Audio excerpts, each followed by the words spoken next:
Assalamualaikum warahmatullahi wabarakatuh. Kami dari kelompok 9 yang beranggotakan pertama ada saya sendiri, Welni Fitran Ruliamanda Lubis, dan teman saya Aida Fani Iriana.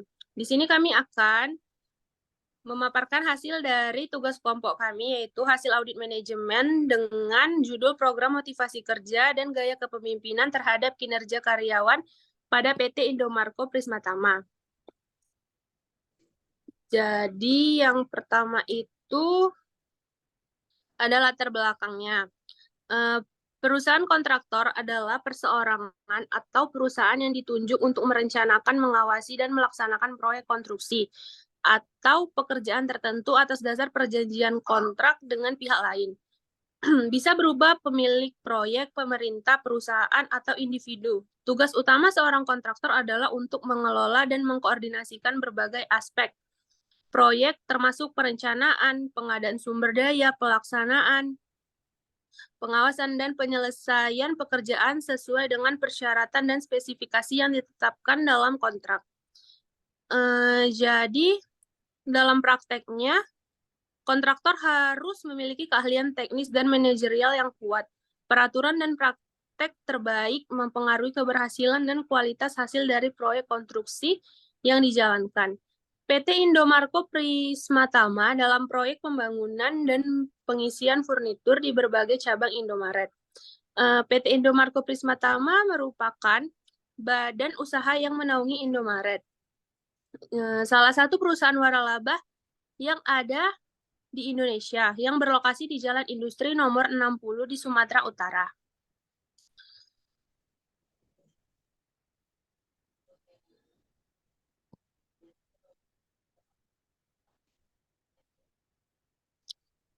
Kemudian ada tugas dari organisasi.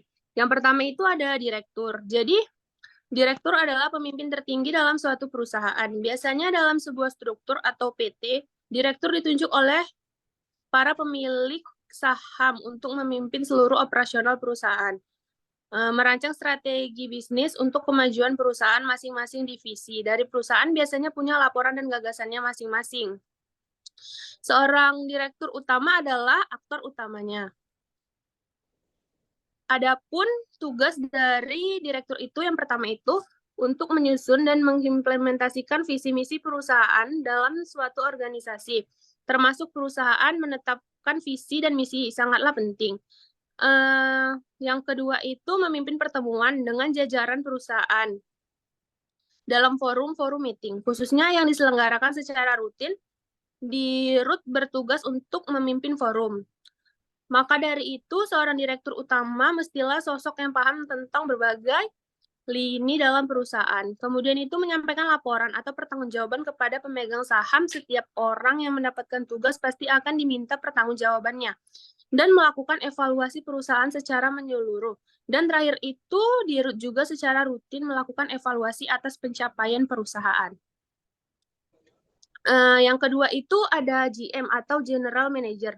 Jadi GM ini adalah seorang eksekutif atau memiliki tanggung jawab keseluruhan untuk mengelola elemen pendapatan dan biaya dalam laporan laba rugi perusahaan, yang dikenal sebagai tanggung jawab laba dan rugi. Seorang manajer umumnya biasa mengawasi sebagian besar atau seluruh fungsi pemasaran dan penjualan perusahaan. Kemudian membuat keputusan dan kebijakan jangka pendek maupun jangka panjang. Yang ketiga itu merencanakan, mengimplementasikan, mengkoordinasikan, memantau, dan menganalisis seluruh kegiatan komersial dari perusahaan. Mampu memimpin perusahaan dan mampu memotivasi karyawannya dengan menciptakan suasana kerja yang positif. Kemudian yang terakhir itu mampu mempertahankan kualitas layanan dengan menyesuaikan standar perusahaan, bertanggung jawab dalam dan keluar perusahaan.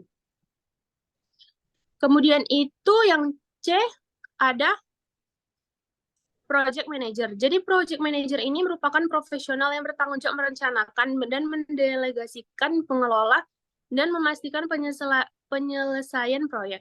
Mereka memegang peranan penting untuk menjamin keberhasilan proyek ini dari awal hingga akhir. Menyusun rencana alokasi anggaran dan sumber daya. Mengembangkan strategis untuk menyelesaikan proyek. Memobilisasi sumber daya untuk kebutuhan proyek. Mengawasi jalannya proyek. Membuat persyaratan, kiriman, dan timeline pada stakeholder, berkomunikasi dengan pemangku kepentingan, memimpin tim proyek, memecahkan masalah yang timbul, dan mempresentasikan keberhasilan proyek. Kemudian yang keempat itu ada sekretaris. Sekretaris ini bertanggung jawab untuk membantu pengelolaan keperluan administrasi dan operasional atasannya. Sekretaris menjadi orang pertama yang berinteraksi dengan konsumen atau klien dan mewakili atasannya tersebut. Kemudian ada safety officer, individu yang bertanggung jawab untuk memastikan kepatuhan terhadap pedoman kesehatan dan keselamatan kerja di tempat kerja. Mereka memainkan peran penting dalam menciptakan lingkungan kerja yang aman dengan memberi nasihat mengenai langkah-langkah keselamatan, melakukan penilaian resiko, dan menerapkan langkah-langkah pencegahan. Jadi tujuan utama mereka itu adalah membangun tempat kerja yang aman, sehingga para pekerja juga merasakan kepuasan kerja dalam bekerja. Kemudian itu yang terakhir ada administrasi.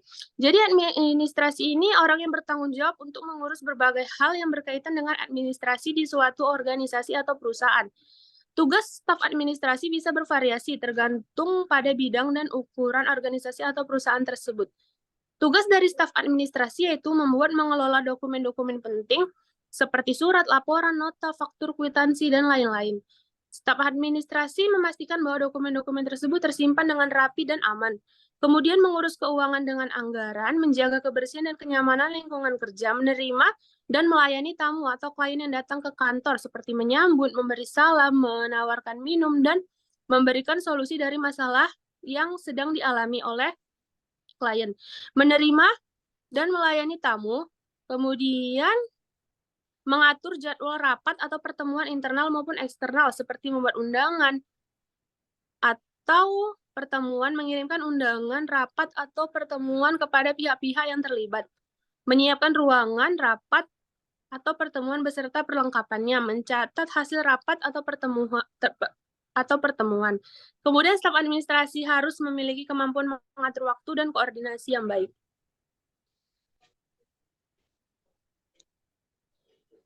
Kemudian di bab 2 itu akan dilanjutkan oleh Aida. Oke, di sini baik saya akan melanjutkan mempresentasikan hasil mini risetnya. Untuk bab 2 di sini ada kesimpulan dan audit. Berdasarkan yang ditemukan atau bukti yang kami peroleh selama audit yang kami lakukan, kami dapat menyimpulkan sebagai berikut. Berdasarkan temuan yang selama ini kami riset di perusahaan tersebut, yaitu yang pertama ada kondisi 1. Perusahaan memiliki rencana dalam memotivasi para karyawan. Kedua, perusahaan tidak kesulitan dalam memotivasi para karyawannya. Ketiga, gaya kepemimpinan dapat mempengaruhi untuk karyawan. Keempat, perusahaan akan terus memotivasi para karyawan. Kelima, motivasi akan membuat karyawan akan semangat bekerja. Lanjut slide selanjutnya. Yang kedua ada kriteria, yaitu 1. Merencanakan motivasi kinerja karyawan harus didukung oleh perusahaan. 2. Pemimpin yang peduli akan karyawannya dan memberikan motivasi akan selalu meningkatkan kinerja karyawannya.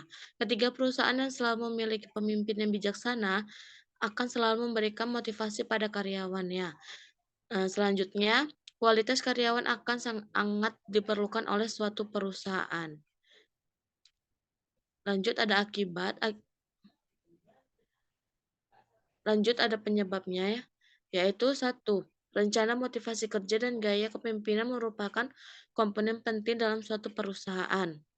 Kedua, memberikan arahan dan motivasi komponen penting sebelum melakukan pekerjaan. Ketiga, dengan adanya gaya kepemimpinan untuk semangat para pekerja. Keempat, kinerja yang bagus karena adanya motivasi yang diberikan oleh perusahaan. Lanjut. Lalu ada akibatnya. Akibatnya yaitu 1. Karyawan akan dapat bersemangat bekerja. Kedua, perusahaan akan menjadikan karyawan yang berkualitas tinggi. Ketiga, perusahaan tidak perlu khawatir dengan kinerja karyawannya dalam melaksanakan pekerjaan yang memiliki risiko besar. Perusahaan harus memiliki ketegasan terhadap karyawannya. Lanjut. yaitu ada bab 3, yaitu rekomendasi.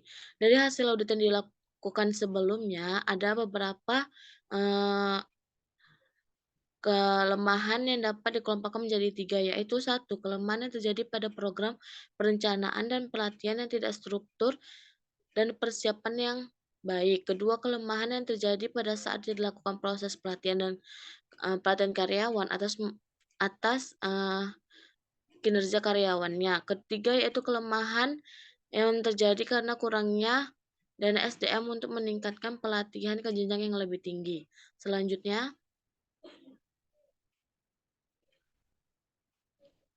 yaitu ada rekomendasi dari tersebut, yaitu pertama, perusahaan harus membuat program perencanaan pelatihan karyawan yang jelas dan struktur serta mempersiapkan dengan baik sehingga program pelatihan dapat berjalan dengan maksimal. Kedua, yaitu perusahaan harus membuat kebijakan dalam penambahan dana dan anggaran untuk pelatihan insentif dan mempraktikkan perusahaan agar karyawan dapat lebih terampil dan mempraktikkan langsung di lapangan. Selanjutnya yaitu manajer SDM harus membuat jadwal program pelatihan karyawan secara jelas khususnya serta harus sesuai dengan materi dan metode pelatihan agar karyawan lebih terampil akan mempraktikkan apa yang dilatih. Lanjut, yaitu ada bab 3 yaitu ruang lingkup audit. Nah, dari ruang lingkup audit ini yaitu sesuai dengan penugasan yang kami terima, audit yang kami lakukan hanya meliputi masalah program motivasi dan gaya kepemimpinan karyawan PT Indomarko Bersama untuk periode 2023. Audit kami mencakup penilaian atas kecukupan sistem pengendalian manajemen program pelatihan karyawan, personalia yang bertugas dalam program pelatihan karyawan dan aktivitas program pelatihan karyawan itu sendiri. Cukup sekian dari presentasi kami. Jika ada salah-salah kata, mohon maaf. Sekian presentasi kami, kurang dan lebihnya kami minta saran dan arahan dari Bapak. Wabillahi taufiq wal hidayah. Assalamualaikum warahmatullahi wabarakatuh.